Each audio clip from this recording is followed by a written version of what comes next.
Welcome to Guide Guru. We hope this video helps.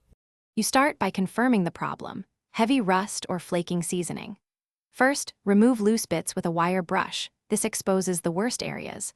Once the surface is clear, choose a controlled stripper, a 20% lye bath for small pieces or the oven self-clean cycle for large skillets, and follow safety steps.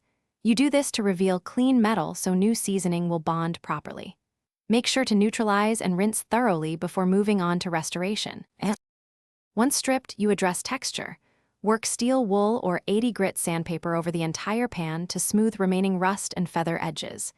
If you find shallow pits, apply a food-safe, high-temp epoxy only to level them. Sand smooth after cure. Next, degrease using solvent, rinse, and dry the metal completely in a 200 degrees oven to drive out moisture. You do this so oil bonds evenly during seasoning. Uneven surfaces trap moisture and create weak spots in the finish. You finish by applying a paper-thin coat of flaxseed or vegetable oil, wiping away until the surface looks nearly dry. This prevents sticky buildup.